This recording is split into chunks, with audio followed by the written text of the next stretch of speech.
Goedenavond, Sebastian. Mijn naam is Quint van der Ven. Ik praat vandaag met Sebastian Ortiz. Ik heb twee van jouw YouTube Tankenberg nieuwsfragmenten gezien. Are you a fool or are you a coward? Ik heb daar wat vragen over en ik hoop dat we een leuk gesprek kunnen hebben over jouw nieuwskanaal en misschien ook over andere dingen die jou aangaan. Zou je jezelf eens voor willen stellen? I want to talk about the content of my YouTube channel with you, and I understand that you have some questions about the past two videos. The one, Are You a Coward? And the other, Are You a Fool? So if you have any questions regarding that, yes, please go ahead and ask. In een van je video's noem je dat je de theorieën van Marx en Engels als totalitair beschouwt. Daar zet je de theorieën van de Oostenrijkse school tegenover als niet totalitair. En daarmee maak je een soort samenvatting van twee scholen van theorieën. Kun je dat eens toelichten en misschien zeggen wat het onderscheid is tussen deze twee theorieën? Sure. So, already in the 19th century, the Marxists and the anarchists in the Second International split over the means to get to anarchy. The Marxists claimed that anarchy was their end goal, but they were okay with actual insurrections, revolutions, and a dictatorship, a powerful state as the means to get there. And the socialist anarchists rejected this. People such as Bakunin or Kropotkin and Pierre-Joseph Proudhon. And they thought that the method towards freedom should be freedom. And that doesn't mean that you are not a practical person. For example, Argentine President Javier Milei, he ran for Congress, and when he was elected to the Argentine Congress, he raffled. He made a contest every month where he gave away the income that he would get as a politician to anyone who would sign himself up. So the reason why I compare the Austrian school to the Marxist school is because it's clear that socialist statist ideas won in the 20th century. In the 19th century, there were already anarchists. There were already anarchists who were not against a non-state form of private property. For example, Pierre-Joseph Proudhon said, what is property? Property is theft. And by that he meant that property, insofar as it is based on the monopoly and violence that the state exercises, is illegitimate, state-based property. And so the Austrian school began correcting economic mistakes or mistakes in economic theory that were first formulated by Karl Marx in his voluminous work, Das Kapital, and other works. And so you have, for example, Principles of Economics. You have Karl Marx and the Close of His System by Eugen von Böhm-Bawerk. You have a very good number of writings by Ludwig von Mises, all Viennese Austrian economists in the late 19th century, early 20th century. And what they were doing was dismantling piece by piece, argument by argument, the economic errors that would later become public policy in countries like Cuba today, or Venezuela, or North Korea. But notice that Marx and Engels also had a political manifesto. So there's an element of rhetoric, of convincing the general people to participate in these insurrections, in these revolutionary movements. And the funny thing is, the question is, what is right, what is wrong? What should be tolerated, what should not be tolerated? What is good, what is evil? From the refutation of the Marxist school of thought came the Austrian school. And Rothbard, a pupil of Mises, comes to the conclusion that actually the market, or the analysis of economic phenomena, presumes private property, presumes interpersonal consent. When you buy and when you sell, you are presuming that you have to agree with the other person. And in his great work, Man, Economy, and State, Rothbard then concludes in Power and Market that actually the government is the exception to the rule. The government claims to be able to legitimately steal from people, to rob people, to finance itself through robbery. And so he analyzes the economics of this robbery. But later on, much later on, in the 80s, he then comes to write ethical theory, the theory of libertarian freedom, that formulates that right and wrong, that says everybody may use their private property, their body, however they wish, as long as they do not attack, invade, use without consent, or or threaten to do either of these three against the body of other persons. And so this is the reason why I say that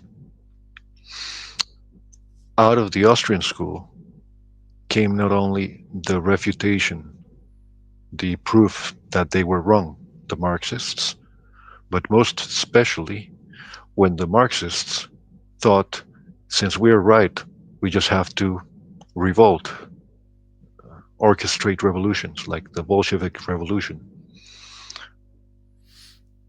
When they did that, they thought, we're right, let's go impose it by force. Actually, the Austrian school analyzes their mistakes and then later comes to a conclusion. There's nothing that the government can do that the market couldn't do better. And actually, the government acts in ways that we would consider immoral or at least unethical from regular people. And so that is why I say that the socialist, statist school of Marxism is, from the beginning, totalitarian in its aspirations, in its political aspirations. I, in my Tankenberg news channel, try to talk about the necessary constitutional and legal reforms to get to a free society, saying revolution, insurrection, terrorism, uh, civil war is not necessary. That would be my answer. En denk je dat de doelen van ehm, mensen zoals Rothbard en zoals Marx, dat die ook van elkaar verschillen? Dus de doelen van het leven, of wat ze willen bereiken met hun theorieën? Some people say that Rothbard was about to become a Roman Catholic. His His wife definitely was a Christian. I think that modern thinking has led too much to a kind of what's in it for me kind of thinking, where the question of is something good doesn't involve the analysis of what used to be called the original cause, the formal cause, the final cause. And that means that for something to be good, it has to be good in principle, it has to seek a good end, and it has to be good in form, in method. I think that Rothbard's idea of the good life was inherently individualistic, whereas Marx was aspiring for a material level of prosperity so high, acquired through a political, centrally planned policy, that doesn't accord with reality and that is very suspicious, that it's diabolical in what it offers. I understand that if you produce more than what is consumed, let's say that society produces more goods and services than what it consumes, that people prosper, that the general income per capita r- rises, but there's also something about what you should produce and in what quantity.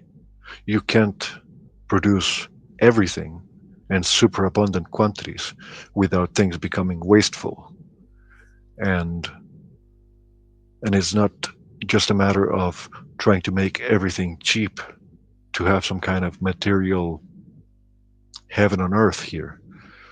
Rothbard definitely refers in the Ethics of Liberty to the tradition, to the Christian tradition in Western history of a natural order of natural law that gives the basis for the natural rights or freedoms of people. What are you free to do? What are you not free to do?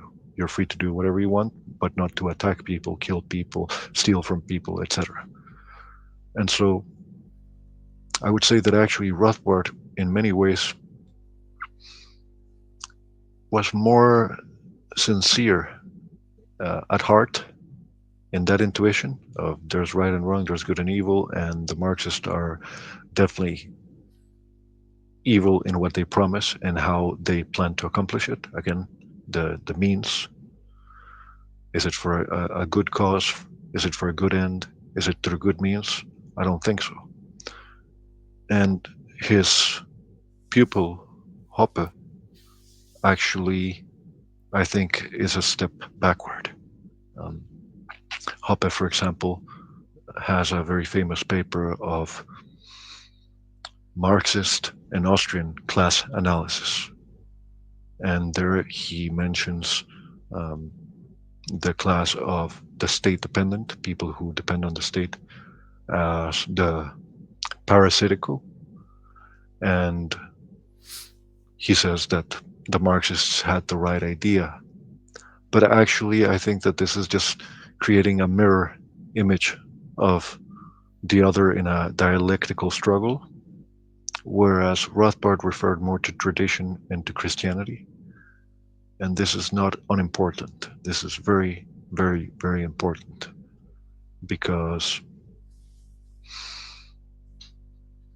I have to thank you, Quint, for coming online and taking the time to discuss this and having taken the time to watch the videos that I posted on Tankenberg News about news and commentary. It takes courage. There was someone who knew Rothbard and Hoppe, who was a chemical engineer, very intelligent fellow, whose name was Samuel Edward Konkin.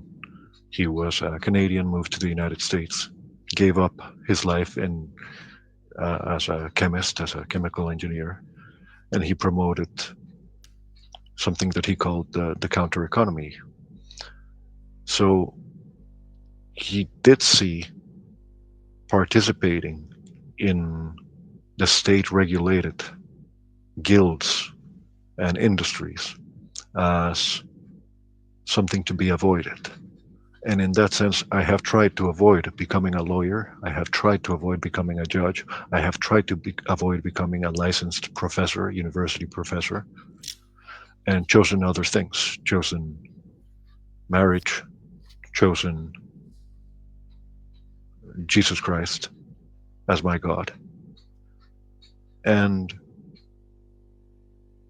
there are battles that are so sophisticated that you need to know who your comrades, who your allies are. And some people criticize Javier Milei in Argentina for getting involved in politics. I actually think that this is good. I think that it is good that someone who shares my views about anarchism and capitalism, an anarcho libertarian, tries to get a hold of power. Not like Generalissimo Franco did in Spain as the result of a civil war or an armed struggle, but by getting the consent, the democratic consent of the people. So he understands that power is a mutually exclusive zero sum game. If we don't have the power, we the libertarians, then they will. And so I think that many times Hoppe, in order to appeal to conservatives, traditionalists, Christians, uh, people of the general ethnicities of the Western world, he goes off. He goes off and becomes too much a mirror image of what he opposes of the Marxists. And Rothbard, I think, was wiser and more humble. So what I'm trying to say here is, yes, I think that they're evil. Yes, I think that liberty is the right way. But I also think that although you can be practical and you can make compromises, the question is always the ethical question. The question is always what is right, what is wrong. The question is always if I have to make compromises tactically, those are given by the circumstances, by what I am confronted with. But at some point, I am a PhD professor, and I have all these diplomas, and I teach in a university, and I speak to conservatives of the ethnicities of the Western world that are under attack. It's a nice marketing trick. It's a nice presenting yourself as prestigious and formal. And look, a professor with a suit and tie who speaks about serious topics like economics at a university adheres to these views. But as Millet demonstrated, you can be very effective in other ways. I mean, Millet himself is also a professor, but he went to the slums of Buenos Aires to teach economics to young people. He, for about 10 years, went on public TV and he would yell and get angry at the economic fallacies that the opponents would present him with. So he had a emotional impact on the population. And so I think that at some point you have to not behave like a politician, like trying to appeal to an audience, trying to appear like we are the elite of the anarchists, and just get your hands dirty and go do what you can from the most effective podium. So what I'm saying is that Millet as a celebrity for about 5, 10 years in Argentina was more effective than Millet as an academic teaching in at a university. And I think that Konkin understood this. I'm sorry about going all over the place, but I'm trying to answer your question. En zie je geen risico in het deelnemen aan een proces waarvan wij, denk ik, met z'n allen ons afvragen of nou misschien niet ons afvragen, maar concluderen dat het een verrot proces is? En misschien is mijn vraag, hoe voorkom je dat je zelf de vijand wordt?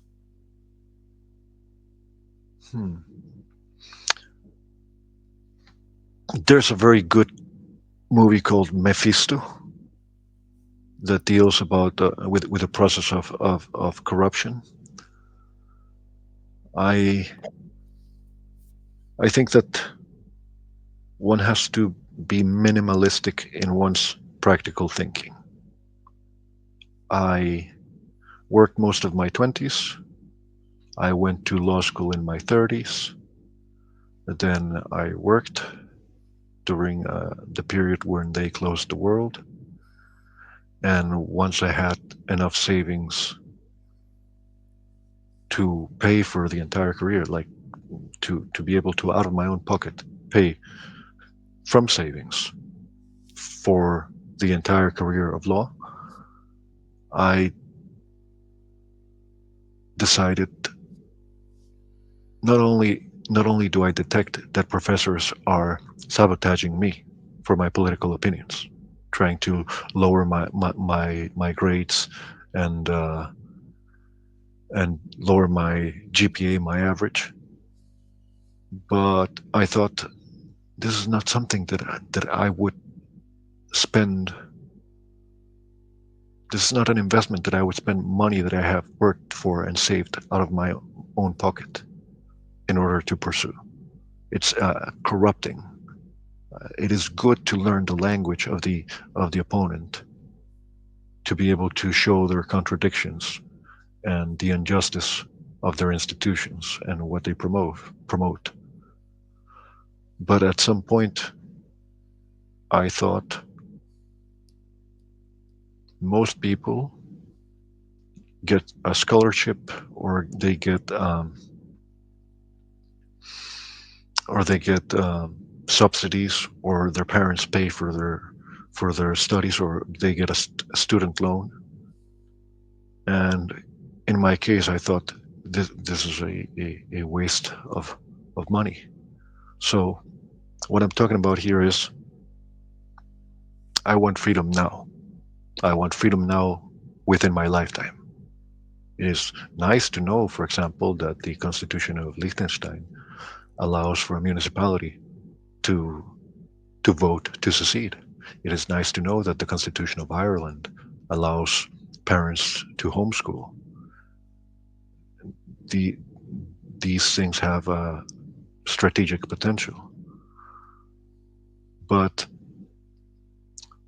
perhaps what I'm saying is you have to have the desire to bring freedom about now as much as possible in the immediate period of your lifetime.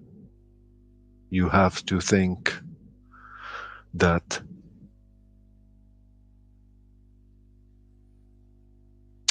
there's no time.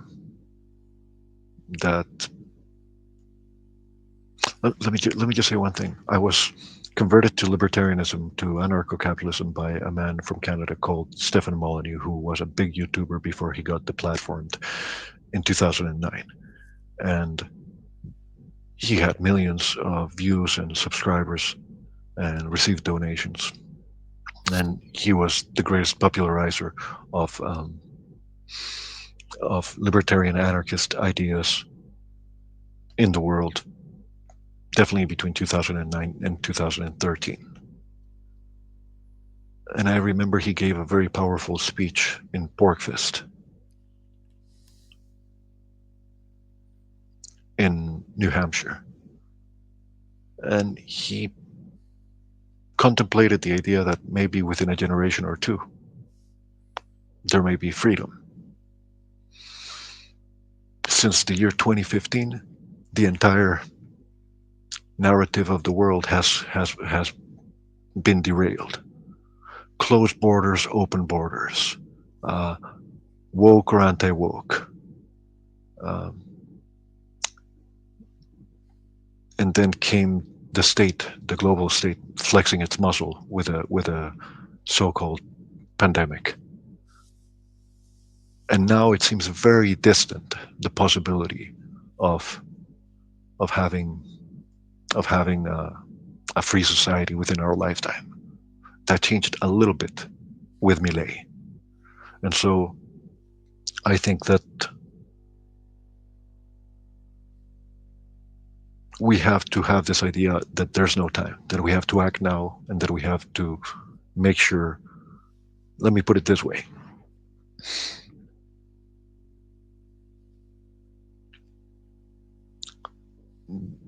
they should not have been stopped by the Americans during World War II. The Ferset, the resistance, the people should have stopped them long before that ever happened.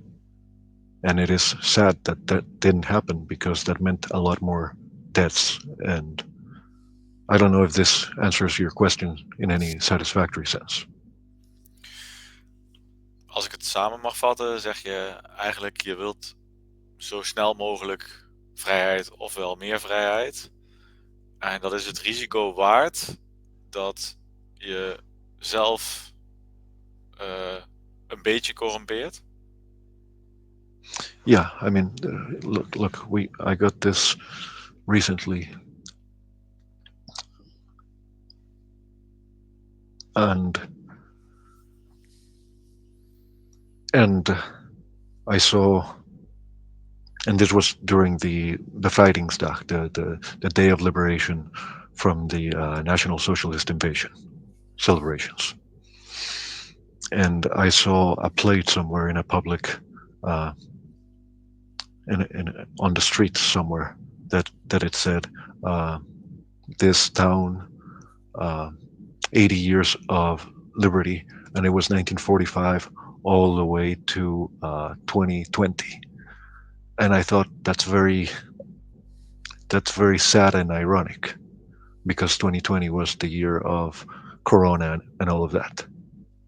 So they put a commemoration plate that said this town has been free from this year to this year, and in a sense that was true. I think that people say power corrupts and complete power corrupts absolutely, or that's the phrase from Lord Byron. I think that's not true. I think that people are corruptible by nature, and the institutions play with that. Um, Young people may get offered fame so that they can be corrupted by belonging to a club, to a clique, to a cool, and the rich and famous. And they are offered fame so that they can be corrupted, so that later they can be blackmailed.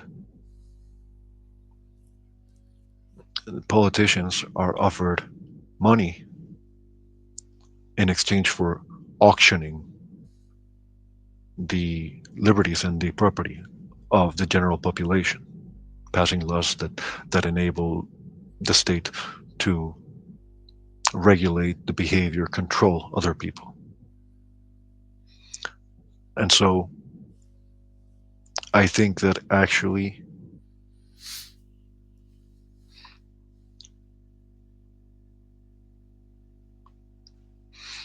the risk might be more spiritual. I try to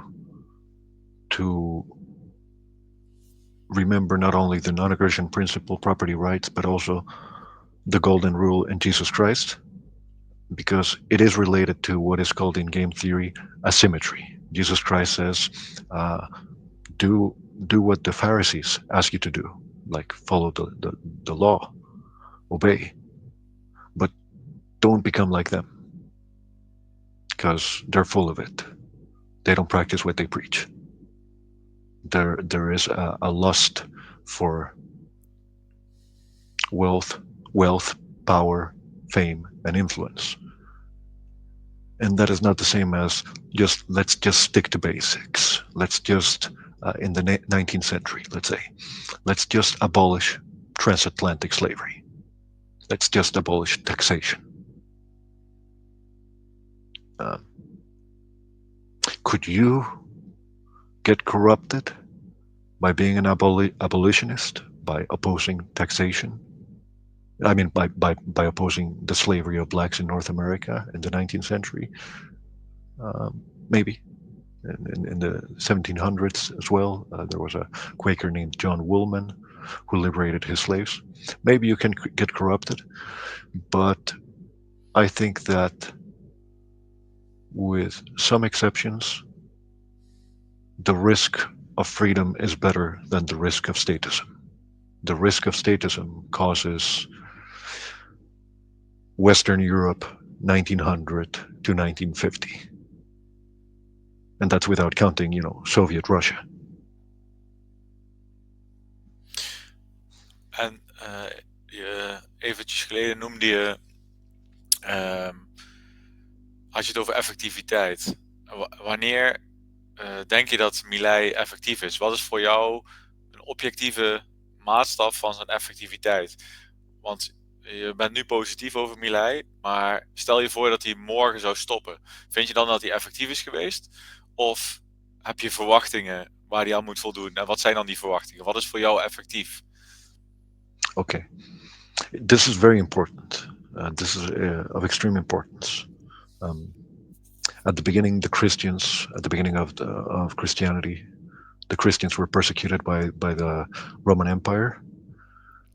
After 3 centuries, the Christians were no longer persecuted by the Roman Empire, but Christianity was the official religion of the empire. By the 5th century, at least in the West, there was no Roman Empire, but there was still Christianity. So the Christians worked with each other, doing what you may call charity, cooperation, collaboration, coordination of action and interaction, helping each other. And not only is it necessary for ANCAPs, libertarians, and general people, farmers, people who produce milk and eggs, etc., to cooperate peacefully with each other and neutralize the effects of regulations, neutralize the effects of enforcement, neutralize the effects of the state in each other's lives. But the fact of the matter is that when Milei comes into power, because of the nature of the Argentine presidential system, he has an emergency decree. And with this emergency decree, he lifts a whole bunch of regulations. We're talking anywhere between hundreds and thousands of regulations from the economy. And for the entire period that he has this emergency presidential decree, people are allowed to trade freely until the Senate and Congress uh, stop his decree. Argentina has had a terrible history of inflation and of restrictions. Um, you couldn't go and use a PIN pass, a debit card in Argentina easily before Milei to pay for things. You had to exchange money, and there would be an official and unofficial exchange rate. So the government would make money from this exchange rate that wasn't the real exchange rate on the street. And this is, by the way, not too dissimilar to how the offerings in the temple during the time of Jesus Christ worked. Uh, a pigeon but for sacrificial offering at the temple was a lot more expensive and had to be purchased from a specific provider. And so, what do I mean by effectivity? Well, for one thing, stealing the podium, stealing the podium of political power and being able to speak at the Davos, the World Economic Forum, denouncing the woke agenda and denouncing the aspirations to a global government and and denouncing the lockdowns. This at least was a breath of fresh air. It at least exposes the general public to better ideas. So, what is effective? Well, definitely lifting those restrictions was effective. Definitely the public speaking appearances where he condemned statism and the status direction that the West has gone into is effective. Will he be able to repeal all of the laws and change the constitution and do something as spectacular as Lee Kuan Yew did in Singapore in the 20th century? I don't know, but if we can, we should try. I think freedom is worth it.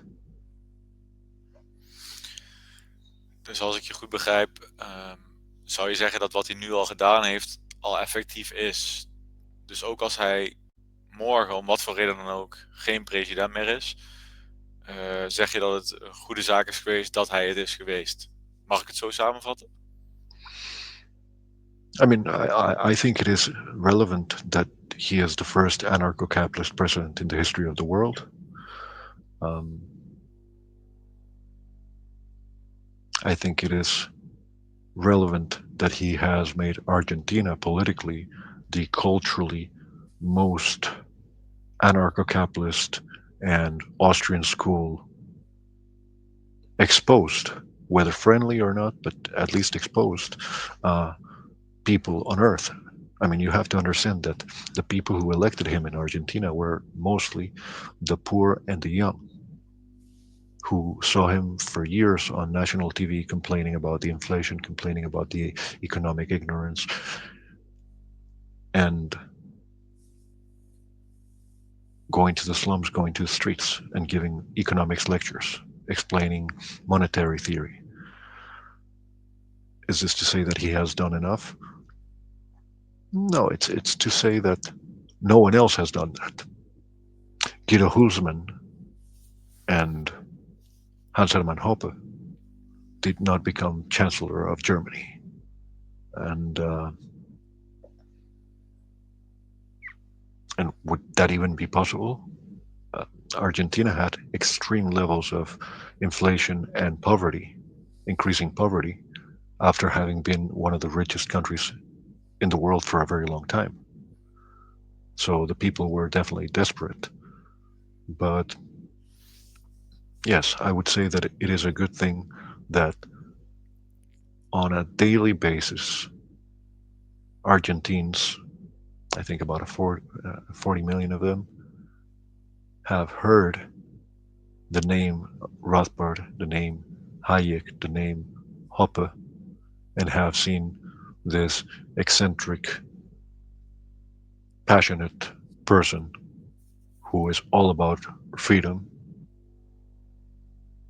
And even the United States, Rothbard was from the United States. The United States has a lot of rhetoric about freedom, uh, beautiful literature by slave owner Thomas Jefferson, and Ron Paul. Ron Paul never claimed to be an anarchist, never claimed to be an anarcho-capitalist. He personally knew Rothbard. Ron Paul never raffled in a contest the money that he got from being a congressman back to the people. And so I think that it's definitely a marketing. He's a brilliant marketeer, And yes, even if he died, a lot of what he has done is like if you walk into a room and you turn the light on and you turn it back off, you cannot unsee the what you have seen. And people have now been exposed to Jesus Huerta de Soto's work, to Rothbard's work, etc., on a mass scale in the world and in Argentina, and I think that that will be good in the long run, especially for the Spanish speaking countries, Latin America, then Spain, and then Europe. But things have to get a lot worse before someone like Janusz Korwin-Mikke in Poland or or any of the Austrians in Europe could be elected or even become famous in the mainstream media of their own countries. In a sense, it's a miracle. Dan heb ik nog één vraag op ditzelfde onderwerp. Een van de kritieken die ook wordt gegeven is dat onder de verantwoording van Milei worden er ook maatregelen genomen of doet hij ook uitspraken die allesbehalve libertair, anarcho-kapitalistisch zijn. Bijvoorbeeld zijn standpunt ten opzichte van Israël, wat toch een allesbehalve libertaire staat is. De kritieken die dan worden gegeven is dat doordat hij zichzelf anarcho-kapitalist noemt en hij ook anti-libertaire keuzes maakt of beslissingen onder zijn leiding worden gevoerd of meningen uit, doet hij het libertarisme kwaad, doet hij het anarcho-kapitalisme kwaad, omdat mensen gaan zeggen en denken dat alles wat hij doet anarcho-kapitalistisch is, terwijl dat overduidelijk niet zo is. Hoe kijk je Yes, daarnaar? yes. I have to say that this is where I say that the circumstances will determine the tactics that you have to adopt. If someone in a country like here, like the Netherlands, like someone was able to get a forensic psychiatrist to write them as autist or some other mental illness that makes them incapable of working. And then they got money from the government and they set up their own shortwave radio station that is against the government and against the state. This has to be applauded. This is like the equivalent of a goat herder using an old Soviet bazooka to take down a $5 million plane from the military. And I say this because you can't be a pure anything. I mean, we are we are not the perfect man, that is Jesus Christ. We are not God, that is Jesus Christ. We are not perfectly ethical and moral human beings. I do think we have to fight for freedom. That is the spiritual fight of ideas, the cultural battle of ideas, the good arguments, the good refutations, the necessary legal and constitutional reforms, people who understand freedom coming into power. But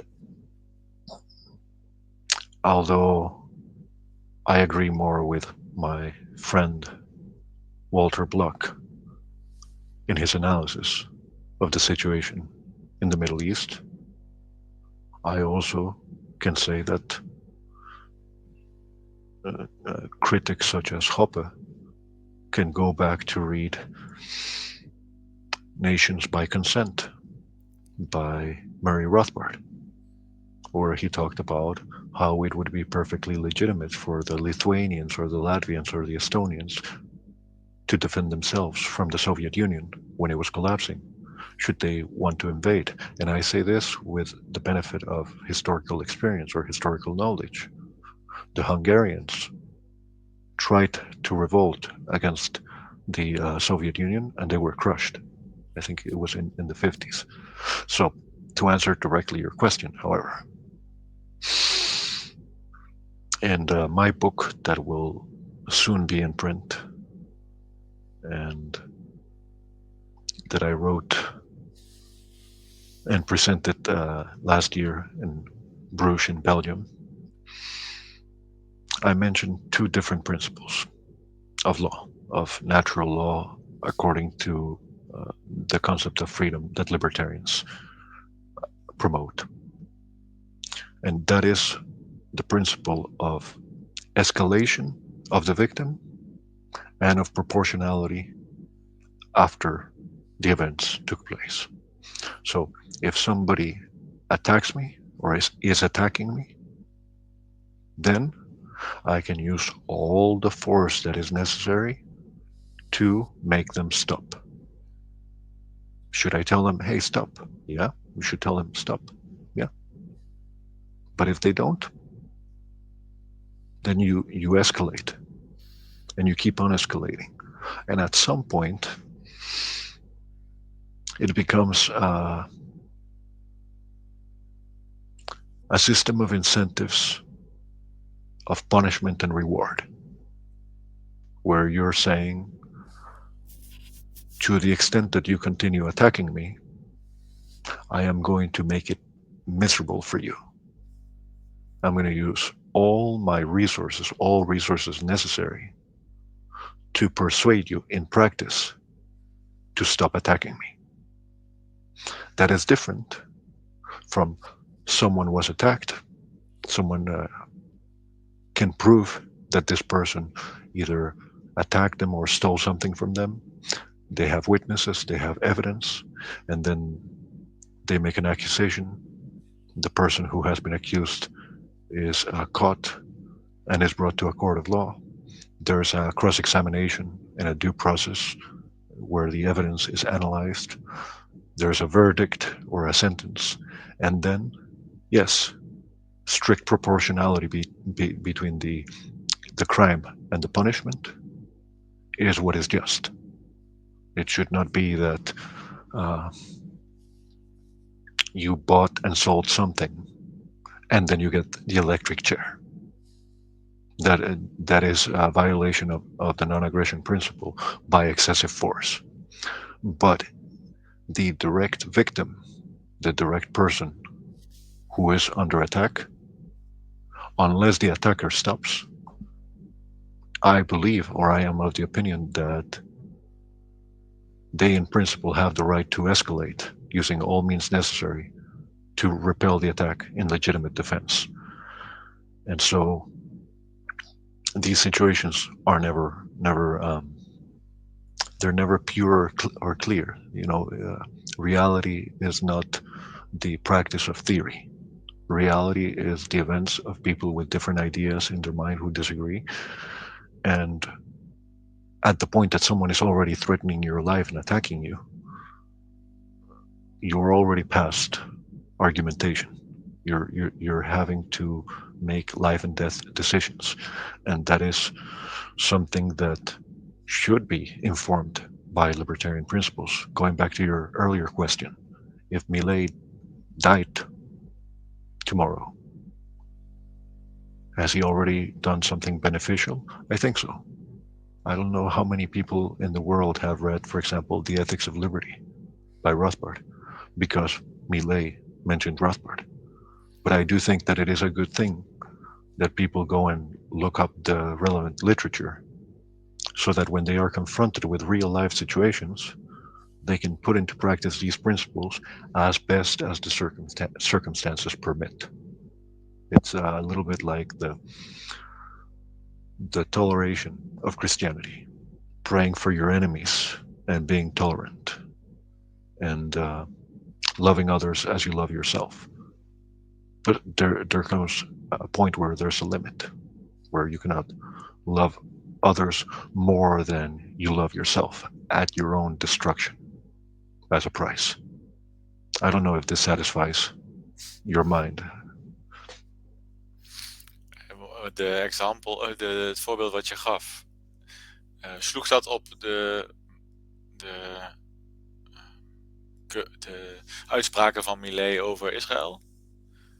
Yes, I believe that It is the interpretation. I am conjecturing based on public statements that he has made in Spanish, but I believe that it is the conjecture of Millet, or I conjecture that it is the belief of Millet that when the people were kidnapped and this was interpreted as an attack, the disproportional use of force was to make the opponents surrender. Now, it is difficult to evaluate the situation because there are confounding or confusing factors. Let me give you an example. I am 186, 1 meter 86 centimeters long. I am a little bit under 70 kilos. If I came up to someone like Floyd Mayweather or Mike Tyson, who are still alive, older than I am, but still alive, or even Conor McGregor, and I slapped them on the face and continued doing that, that would probably not be a good idea.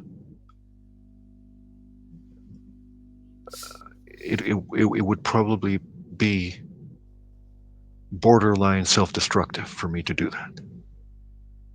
Now, notice that even though they are stronger than I am and more prepared to fight than I am, they are professional fighters. Even though I am weaker, I am the one attacking them and they are the victim. What happens to me afterwards doesn't necessarily illustrate that fact clearly. If I go and I punch Conor McGregor in the face, maybe what happens next from a libertarian bias or from a libertarian interpretation doesn't make it doubtful or obvious that he was the victim and that I shouldn't have done that. Not morally, not strategically. And I am not necessarily saying that this is my vision, but my opinion is, being a Latin American, having seen a lot of interviews about Javier Milei, my opinion is that his perspective is along those lines. Oké. Zo, je zegt eigenlijk, hij zou ernaast kunnen zitten, maar zijn intenties zijn vanuit een ware libertaire gedachte. Yes, I mean, in principle, that is true. I think that we have to be very, very careful of this puritanical attitude of disqualifying someone, of coming to the conclusion of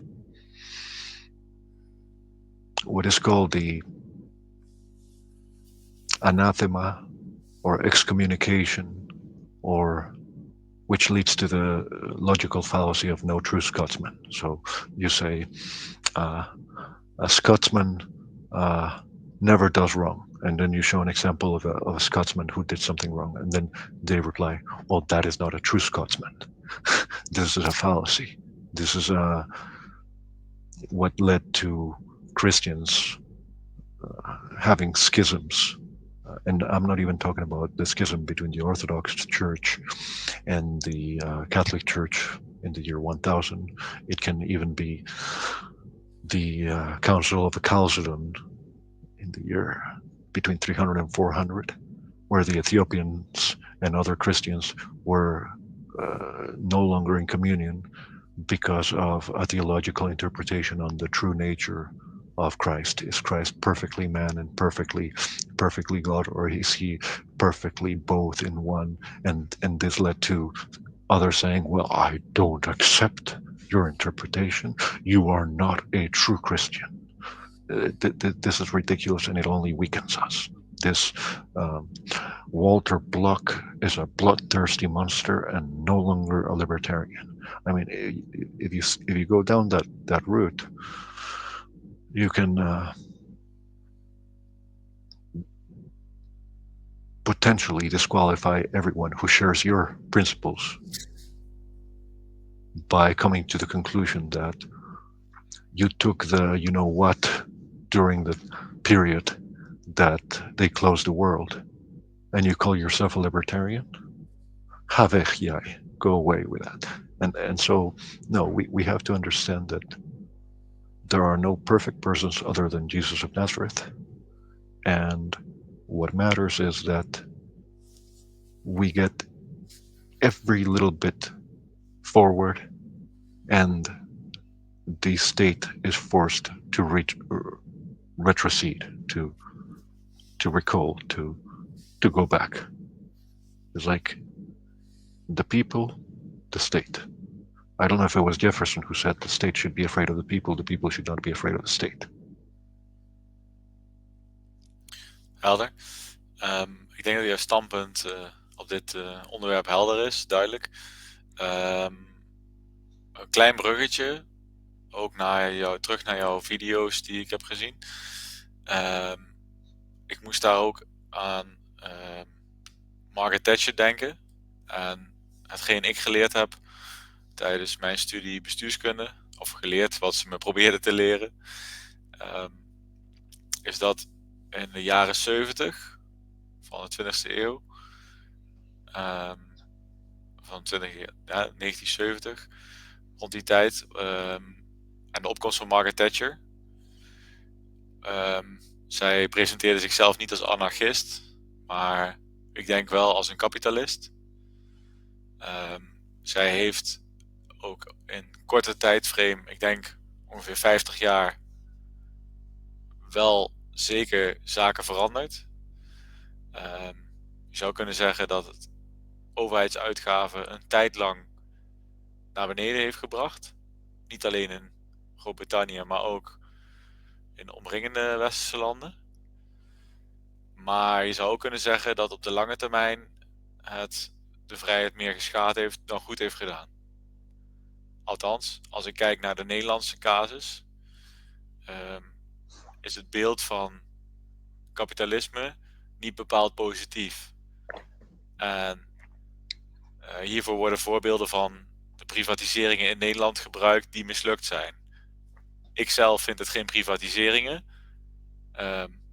maar om toch een bruggetje vanuit de vorige discussie, een verkeerde uitleg van het kapitalisme kan het kapitalisme wel schaden. Hoe kijk jij hiernaar? So recently we have the big fight with Elon Musk and Trump, and Trump supposedly gave some more money to the state in terms of budget and took away some money from Elon Musk.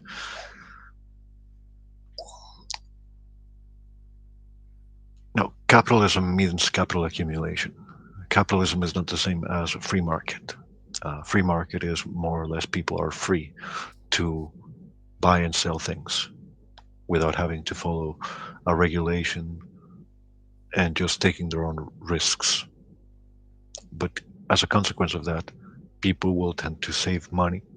And when they save money, there will be more money to invest in production processes, machinery, and stuff like that. Capitalism makes it sound as though this was an ideology. What is important from a libertarian standpoint, in my opinion, is the repeal of laws, that which is enforceable. Going back to Millet, there's only so much that you can do by presidential decrees or by executive measures. What is really necessary everywhere is that the majority of the population becomes so culturally anti statist without wasting time and attention paying attention to the rich and famous and the athletes and the politicians, but making it clear to the politicians that nothing is acceptable but the progressive repealing of all the laws and the reform of the constitutions so that people are free to buy and sell, free not to have to pay taxes, free to donate to the state only as much as they want to, free to use the currency that they want. Of course, if you go to the Praetorian Guard of Caesar, if you go to the military industrial complex, if you go to the intelligence services, if you go to the CIA, if you go to the Mossad, if you go to uh, NATO, you say that to them, they'll laugh at you, and you're not going to convince them. They're too invested in their career and in their life in these institutions. But as I said, the Roman Empire is long gone. Christians are still here. Um, the Austro-Hungarian Empire is long gone. So the word privatizing is ambiguous. If there's something that I hate, is ambiguity. I like clarity and I like outlining the limits. What is important is that the enforceable is repealed. There is a famous jurist from Germany who, during the Nazis, was part of the Nazi Party, and after the Nazis, um, still maintained a certain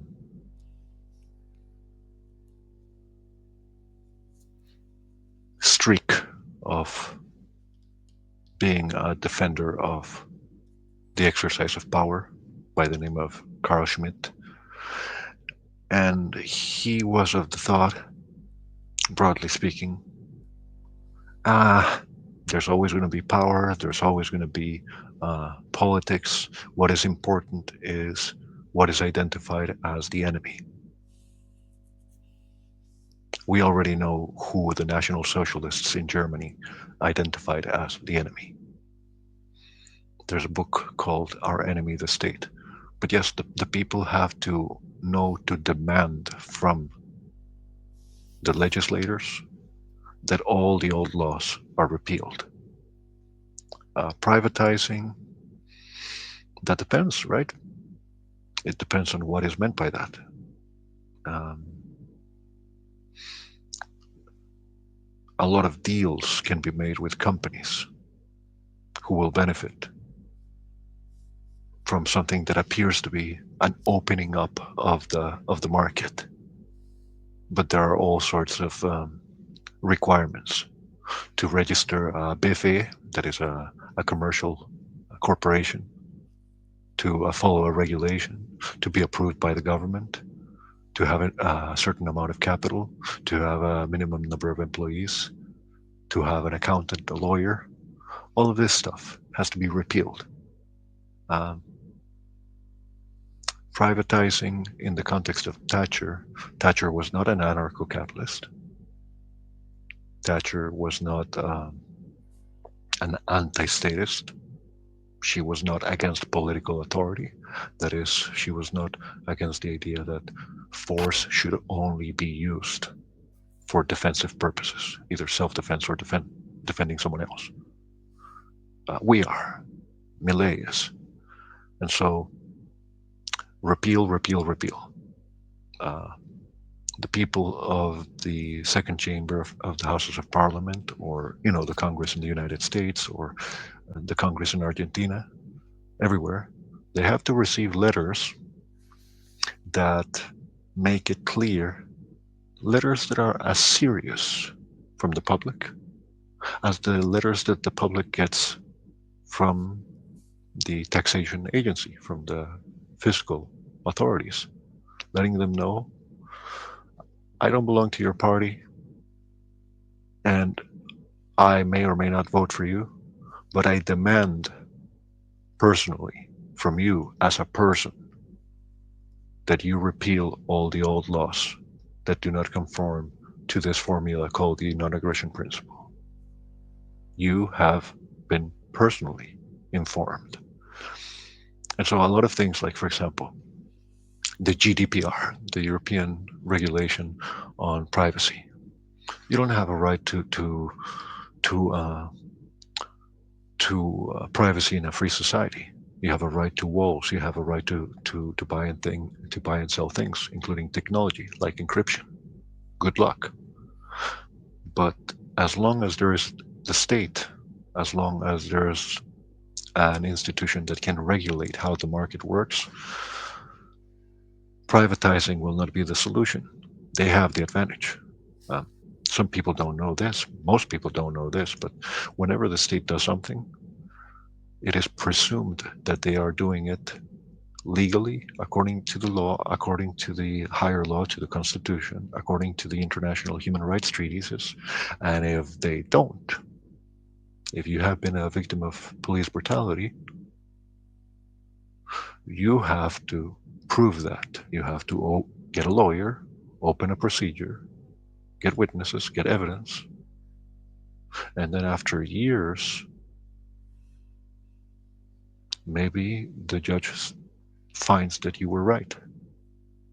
But the actions of the state are presumed to be correct.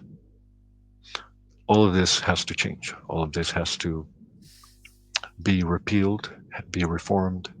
Otherwise, we find ourselves with a situation. There's a saying in Spanish: you don't seek war, you find it. Uh, I don't want. I personally don't like civil war. I personally don't like war, and if it can be avoided, I think this is a way that it can be avoided. But large parts of the criminal law have to be repealed, making it uh, no longer illegal to not pay taxes. That measure alone is bigger than privatizing any state company. And and you mentioned that you studied public management, yeah, public policy, public bestuur administration. There's a very good Austrian economist from Spain, Miguel Ancho Astos, who we interviewed on No Hay Almuerzo Gratis. He studied public administration, and you can go and watch that interview. We'll put it on the link below on YouTube, and uh, and you can now use the automatic dubbing. But I think that you cannot solve step by step the the problem of the state. The good thing about Millet is that he had a general view of all of this needs to be by presidential decree. All of these regulations have to be suspended. And in Costa Rica, it's about almost 10,000 laws. Costa Rica is a small country, 5 million people. I don't know how many laws there are in the Netherlands, excluding constitution, international treaties, etc., international treaties. But I imagine that the numbers must be ridiculous. So, what is necessary in the best case scenario? Think of something like the French Revolution without the need for the French Revolution, without the need for bloodbath and guillotine and war. But you have a National Assembly, the new Libertarian Congress. What they have to do is be so large that they have, 4/5 or at least 3/4 of the parliament in the Senate and the Congress. And then they just say, uh, constitutional reform. From this day on, all previous law is repealed. From this day on, this is the new constitution. And these are the These are the limits.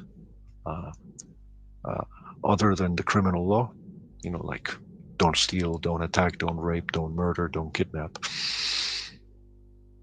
If the parliament passes a law, every single individual citizen has a veto. That law is not enforceable unto myself.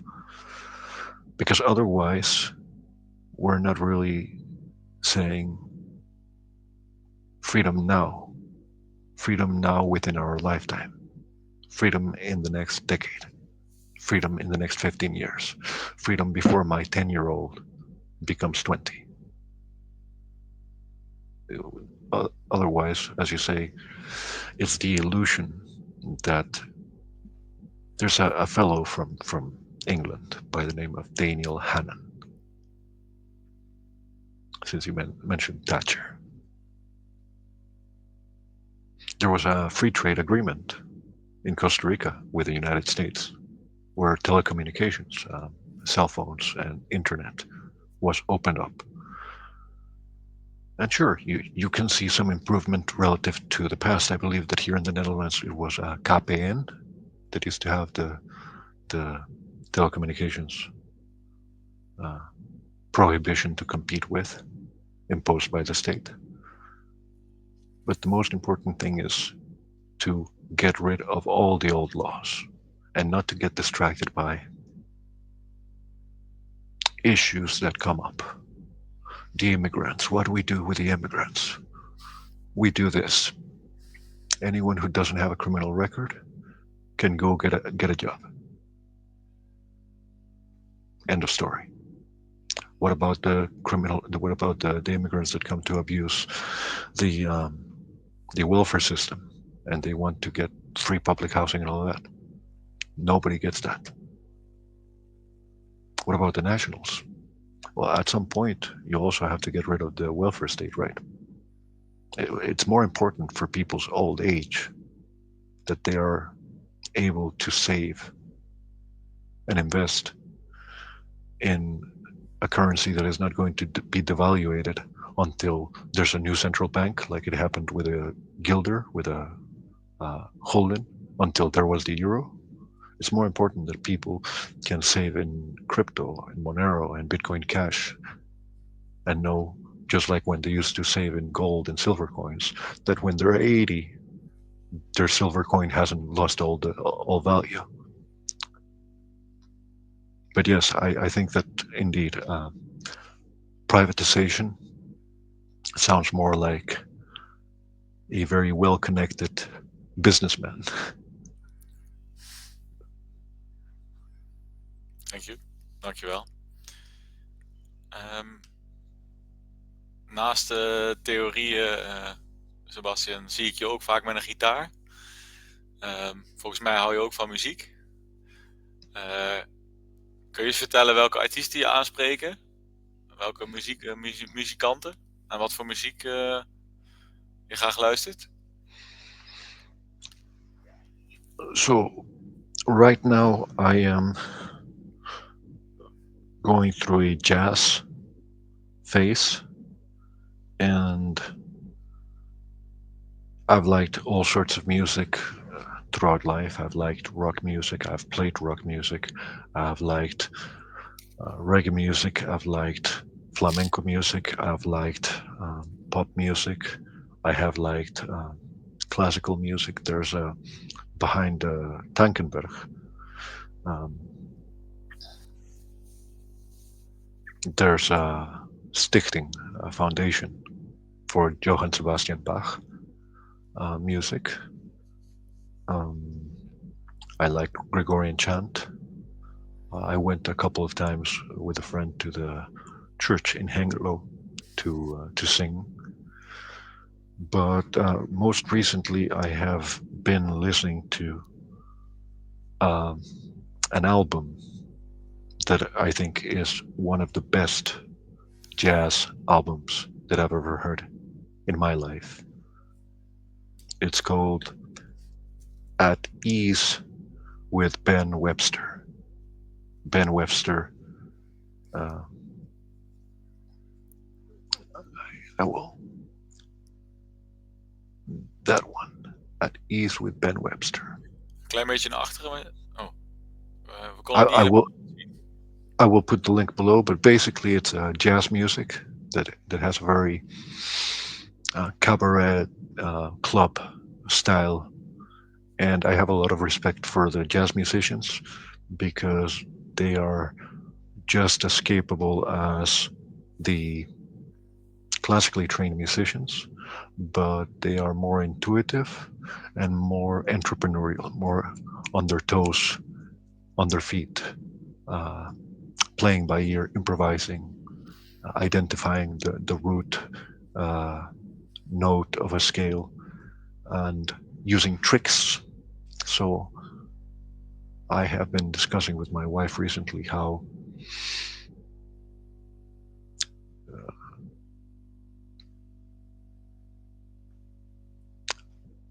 Jews, gypsies, and bluesmen and jazz musicians don't get enough credit for their contribution to the creative music of the Western tradition of the Western world. Rothbard was a fan of jazz music. I I find that as an old married guy who uh, can no longer be a rocker, jazz satisfies uh, a desire for the spontaneous and for the joyous and for the reflective on all forms of emotion, from sadness to nostalgia to pensive reflection. That has enough complexity, rhythmically, musically, compositionally. I think jazz is a very mature music that is not so challenging as, let's say, classical music. Same thing a little bit about what I talked with Hoppe and Konkin. Um, Jazz music relates to ragtime, to blues music. It relates to the commercial sector of playing at clubs in the early 20th century, Chicago and the United States. And this was commercial music, but not commercial music in the pop sense. Even though maybe back in the day, jazz music was seen as horrible as pop music by old folks. But jazz music has a lot of freedom in it. It's a very American, of the Americas type of music. And that particular album by Ben Webster, At Ease with Ben Webster, even reminds me of a rock and roll artist and folk artist called Tom Waits, who has used a lot of old jazz melodies to make his songs. His voice sounds like a can of rusty nails. And so yes, I think that right now I am most satisfied with jazz music. When I first came here, I had when I came to the Netherlands after I married my wife, I had a musical project that was more of a 90s grunge rock style band. And then I settled into classical music. My father was very fond of classical music. But that is an intellectual effort. Musically, I play the guitar. That can turn tedious. It lacks a certain commercial aspect. It lacks a certain populist aspect. Of course, classical music was by and large developed for the aristocracy, for the kings, for the nobility. Jazz music, blues music, rock music, country music was of the people. Clear. Als jij naar muziek luistert, luister je dan eerst zonder oordeel, zonder analyse en ga ga je daarna analyseren of ga je eerst je verdiepen in de artiest?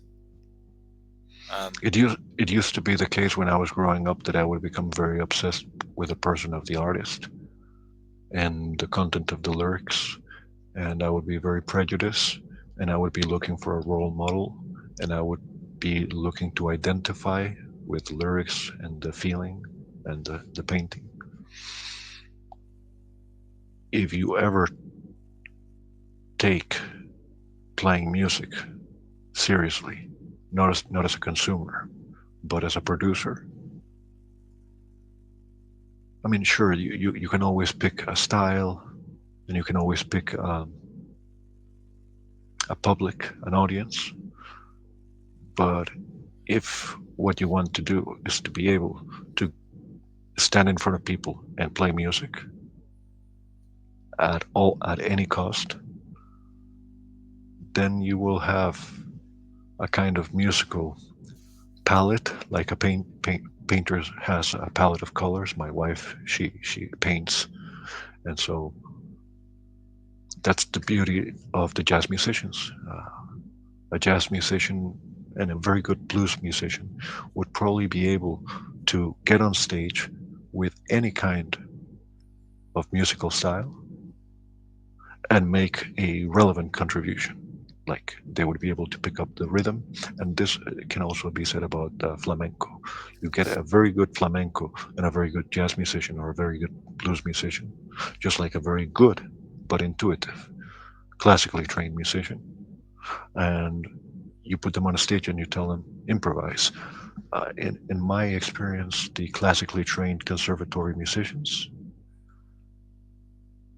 they are so constrained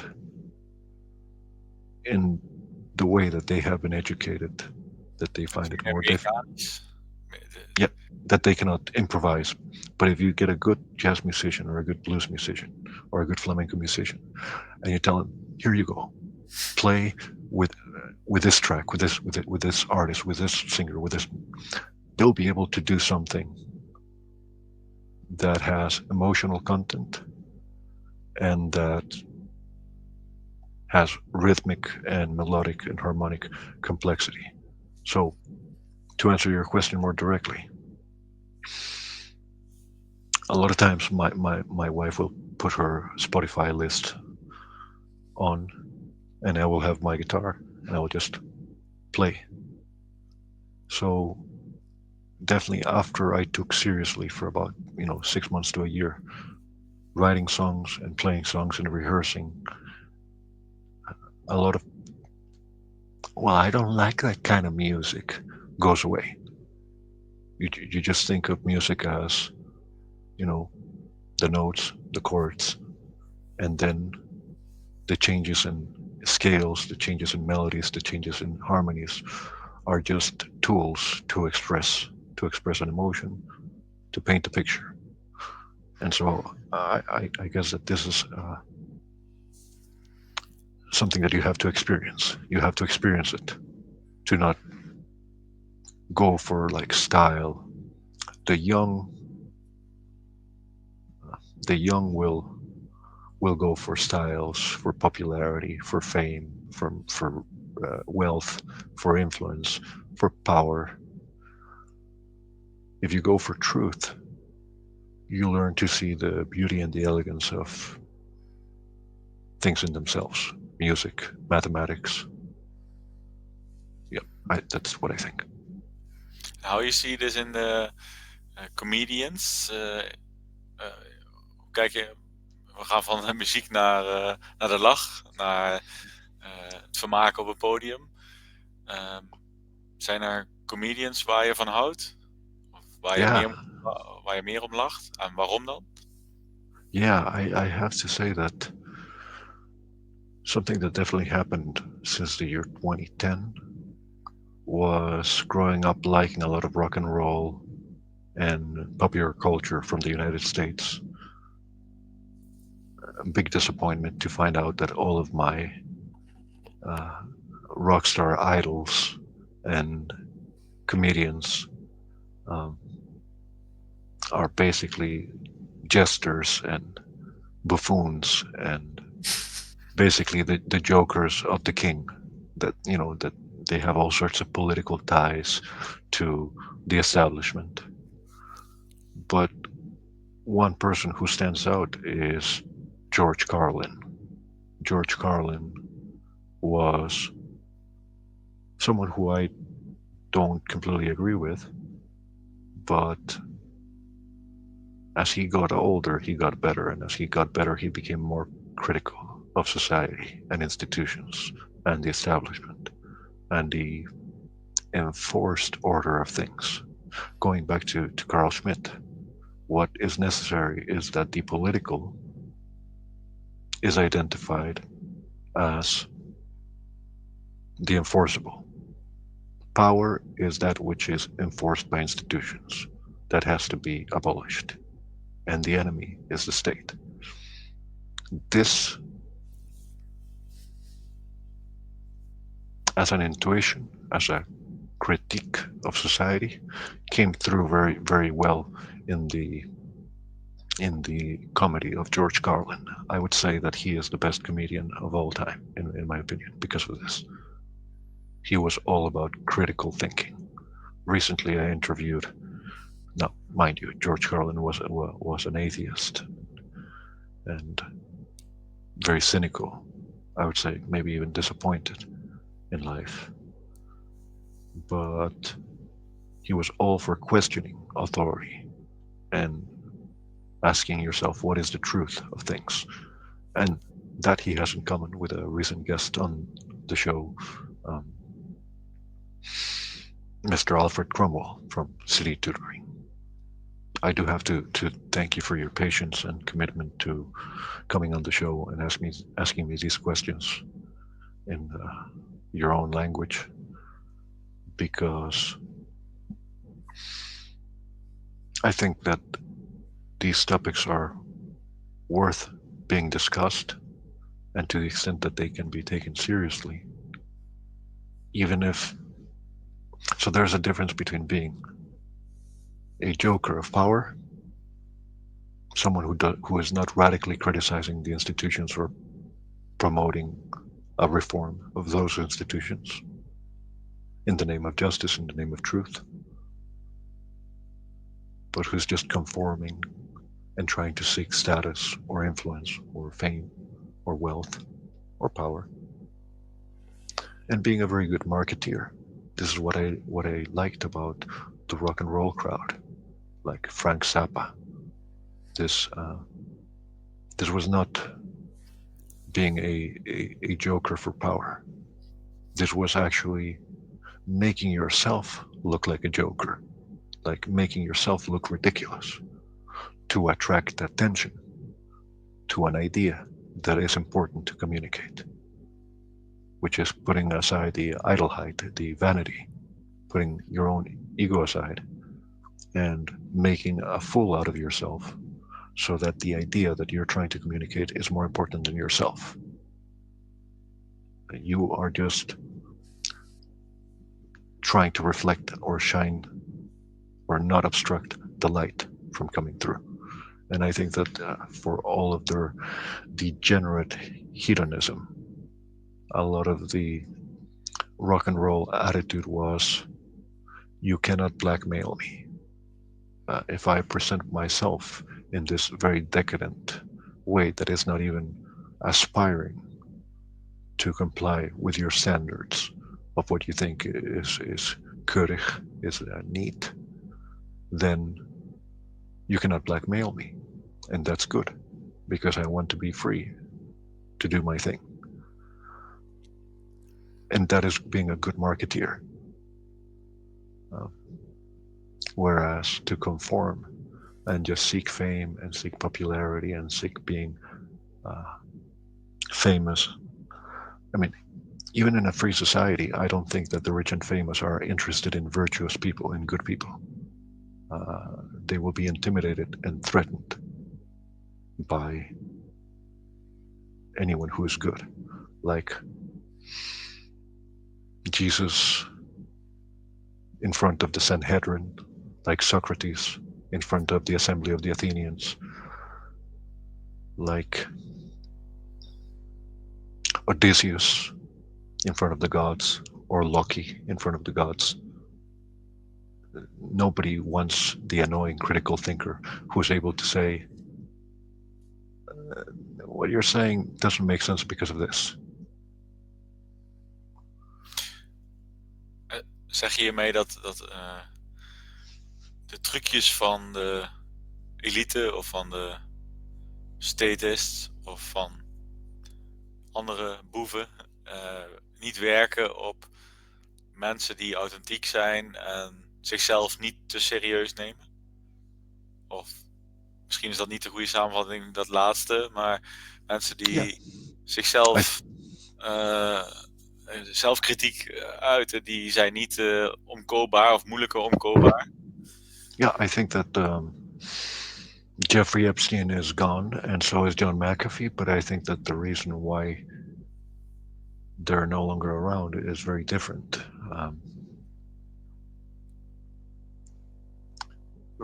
Going back to what you mentioned at the beginning, the recent episodes, the functions of government, I call them, the paying you so that you stay cowardly involves a bribe.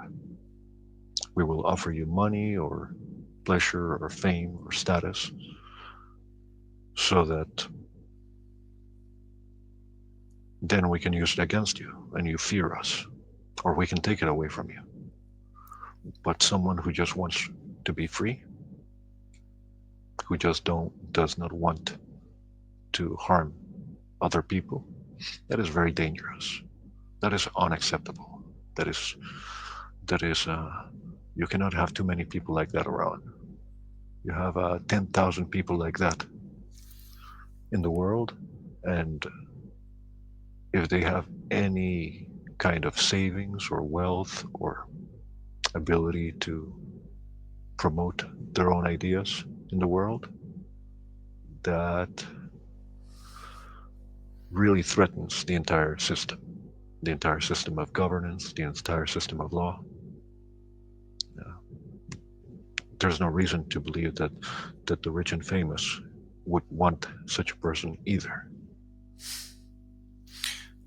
Kunnen we misschien in de ondertiteling van dit gesprek een aantal van deze artiesten noemen met misschien een exemplarisch video van hun werk?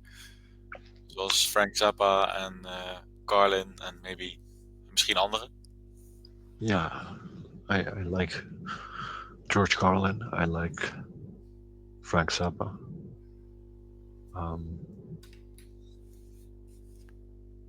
Ben Webster.